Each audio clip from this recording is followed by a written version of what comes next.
Eirig Salisbury ydw I, a ges I fy magu yn Sir Gar, ond dwi bellach yn byw yn Aberystwyth. Ac yn Eirin Cradog ydw I, ges I magu yn Llanrwst, wedyn Pontardawe, wedyn tyfu lan ym Mhontypridd, ond wi nawr yn byw ym Mhontyberem, felly unrhyw le gyda ffont fi'n hapus. Hoff fwyd Nadolig i fi yw... fi wastad yn edrych ymlaen am yr ham, tymo? Fi'n edrych ymlaen am y blocyn mawr o ham. Mae rhywbeth melys braf amdano fe. Be amdano ti? Os. Fi'n hoff iawn o'r addurniadau o gwmpas y pryd bwyd ac diwrnod o falle bori. A pori drwy'r llyfrau hefyd, wrth gwrs. Ond sa'n fan mawr o dwrci. Mae well da fi rhyw aderyn amgen fel ffesant neu hwyaden, falle.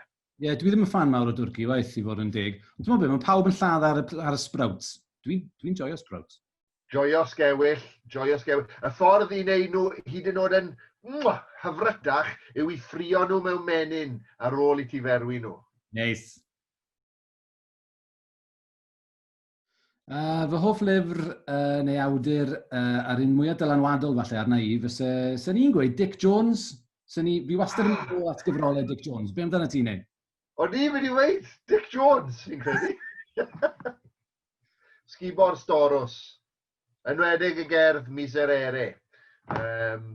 Ond, mae yna berle, mae yna feirdd gwych i ni'n ei mwynhau, ond fi'n ffindo yn Dick i ti'n cael y llon a'r llef. Mae'r rychwant yn eang.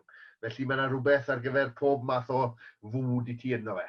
Os ti'n iawn, a fi'n aml iawn yn mynd nôl ato fe i gael ysbrydoliaeth. Os fi ddim yn teimlo bod y cogs yn troi, bod rhyw englyn da fi'n neud, neu rhyw gywydd, os fi'n mynd nôl at Dick a darllen cwpl o gerddi gan Dick, yn sydyn reit, mae'r geiriau'n dechrau dod. Felly, teitl yn cyfrol ni yw Y Gynghanedd Heddiw! A chasgliad o erthyglau sy'n yn y gyfrol yn sôn am bob math o wahanol egweddau ar grefft o gynganeddu heddi. Ie, cyfrol sydd yn cynnwys erthyglau, rhai mwy swmpus, megis, treithodau, ond mae'n gyfrol hygyrch iawn. Felly ni'n trafod niwrowyddoniaeth ar gynghanedd, arferion y dydd yn y gynganeddol, beth mae beirdd wir yn ei wneud, a oes na reolau yn cael ei hwfftio bellach. Felly gobeithio bydd y gyfrol yn ffrwyth ac yn ddeunydd trafod mewn ysgolion barddol a thu hwnt ledled Cymru am flynyddoedd i ddod.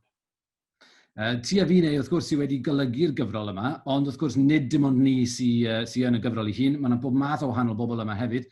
Mae yna gyfraniadau gan Mererydd Hopwood, gan Cynfael Lake, gan Grig Mews, Iwan Rhys, Twm Morris, May Mac.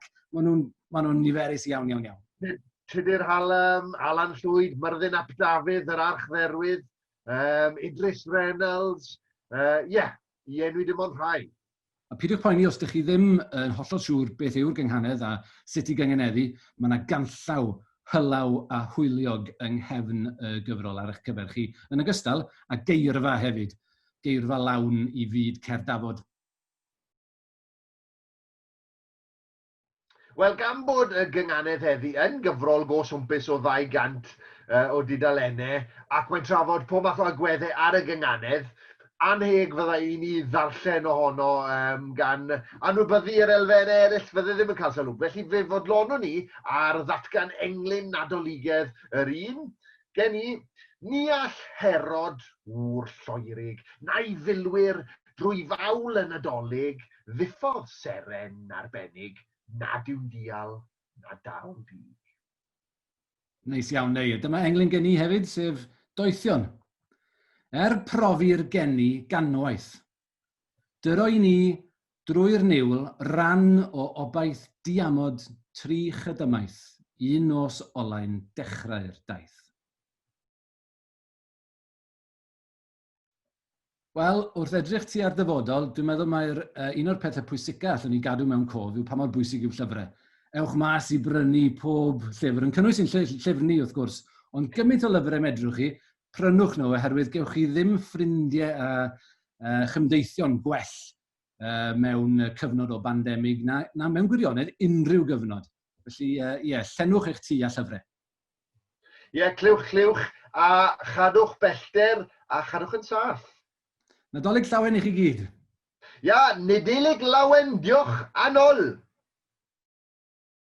Helo, Catrin Lliar Jones Dwi yn wreiddiol o bentref Llanol Haearn, ond dwi bellach yn byw yma reit ar ganol comin uwch gwirfau, ddim yn bell o pentref Rhosgadfan.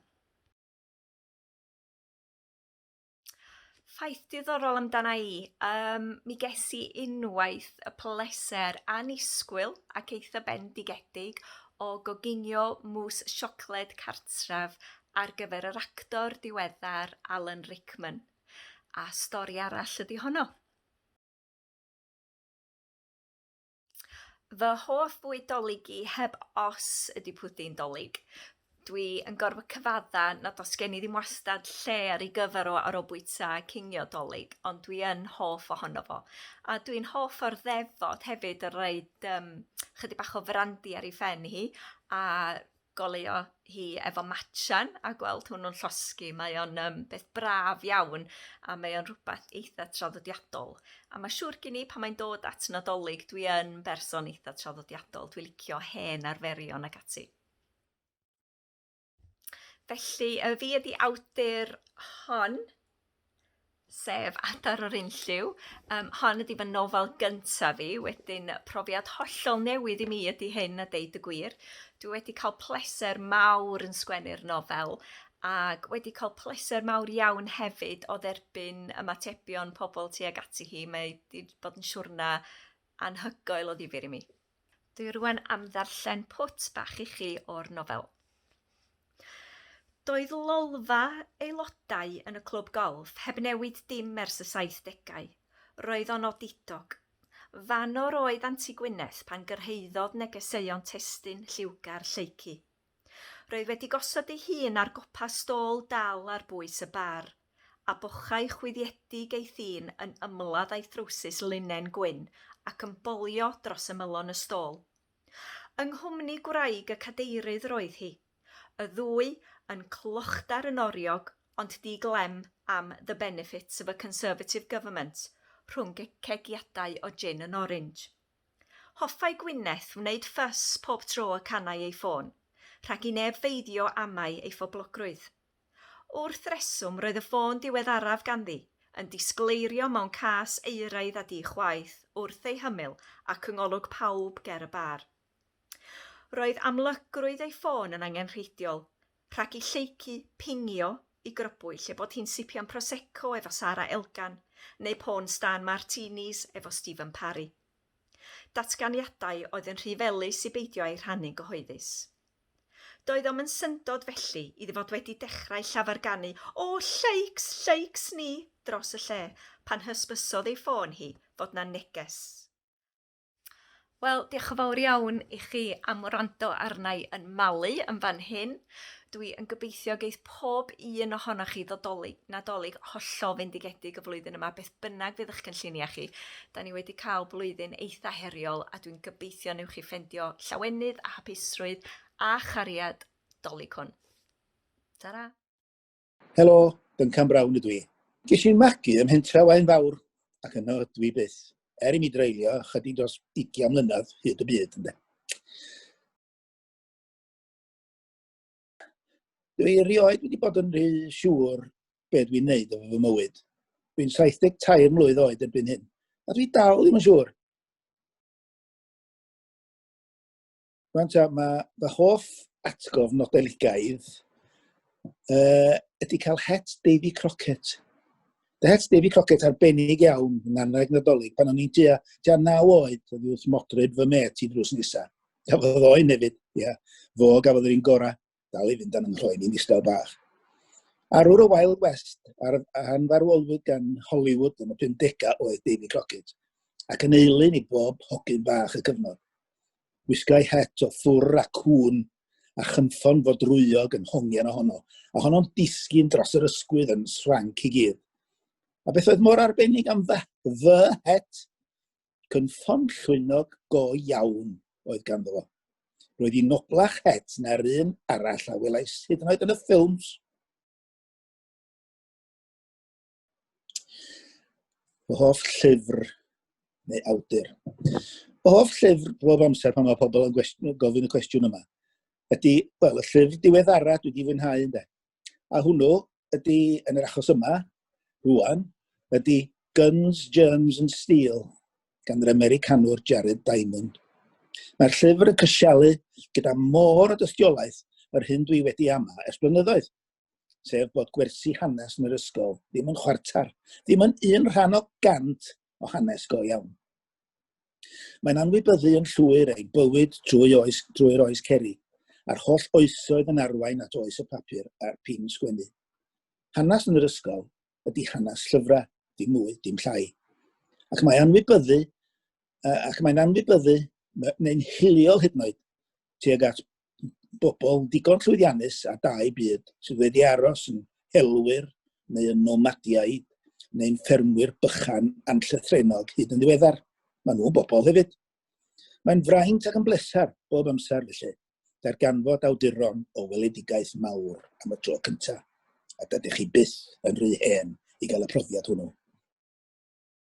Teitl. Wel, tro ar fyd ydy'r teitl fy llyfr. Casgliad o ysgrifau ar newid hinsawdd a'r amgylchedd.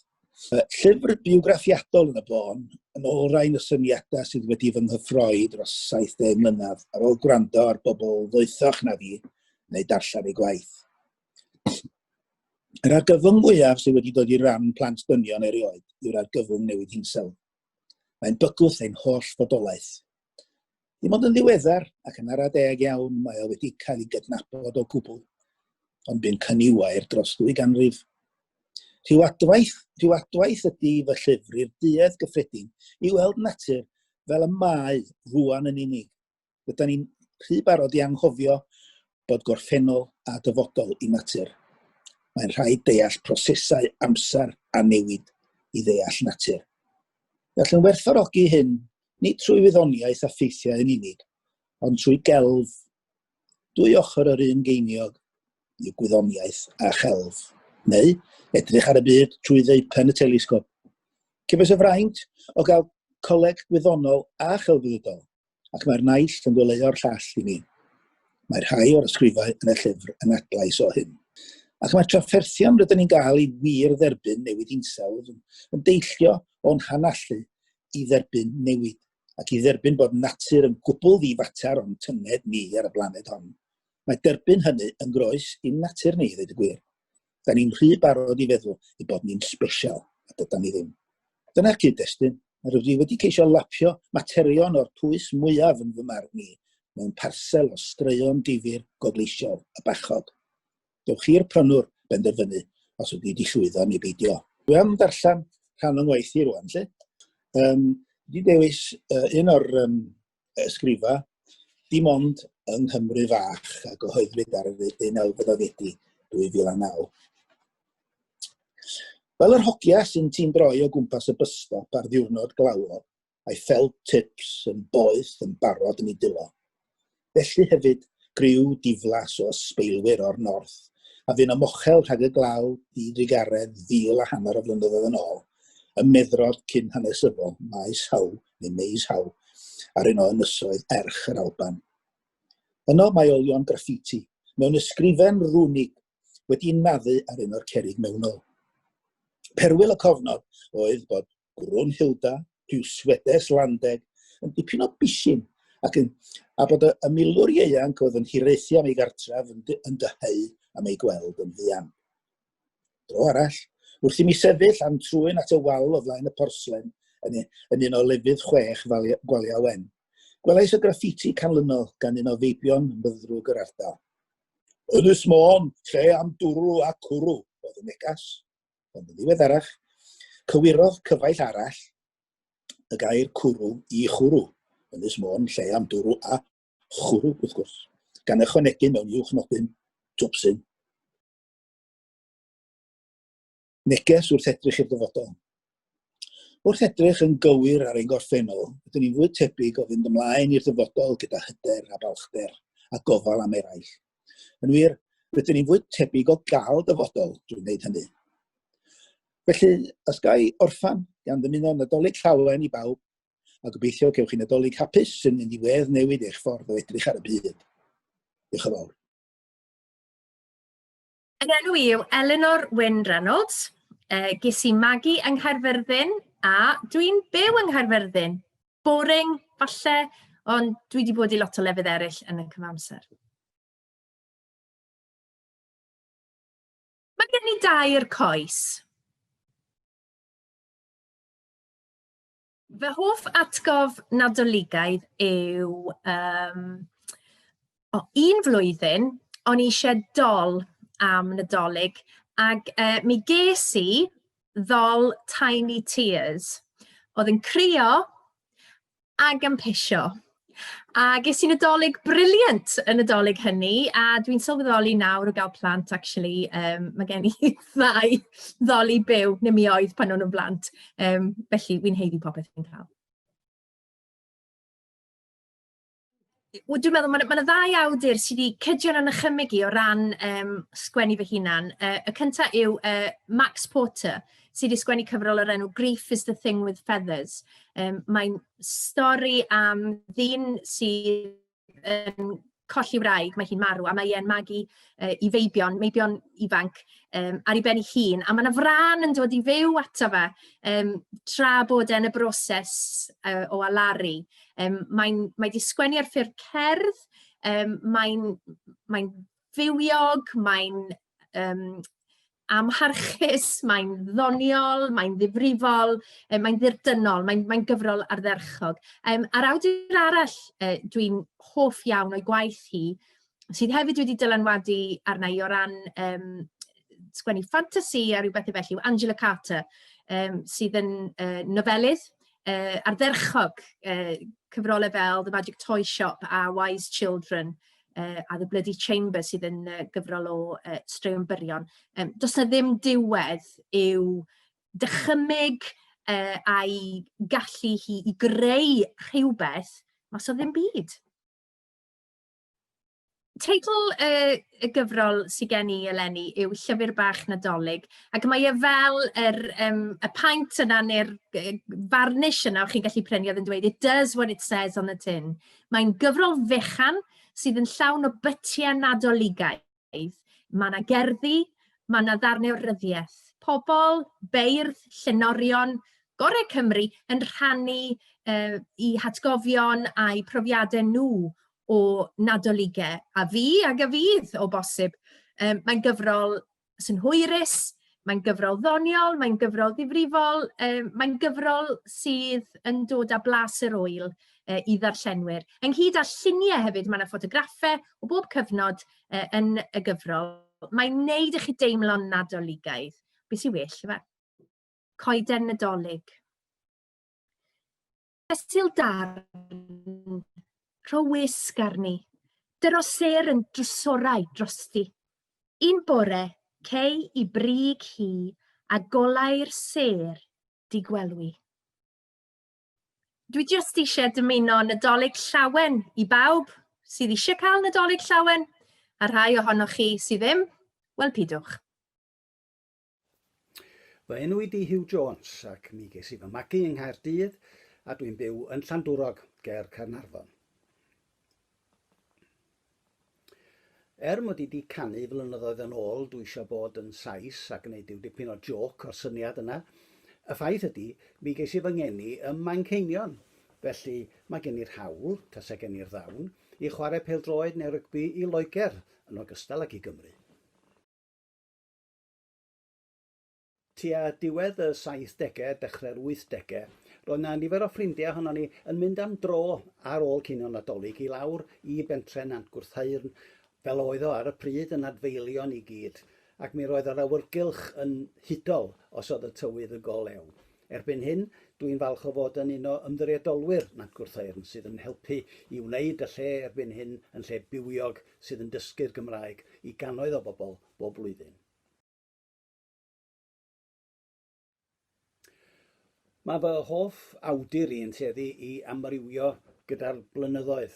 Yn y cyfnod diweddar, y 5 mlynedd dwytha, dwi wedi mwynhau yn arw lyfrau Mario Vargas Llosa, sy'n dod o Peru ar hyn o bryd yn byw yn Sbaen, ac sydd wedi sgwennu nofelau mawr, wedi ennill y wobr Nobel am lenyddiaeth, llyfrau gan gynnwys Gwyl yr Afr a Rhyfel Diwedd y Byd.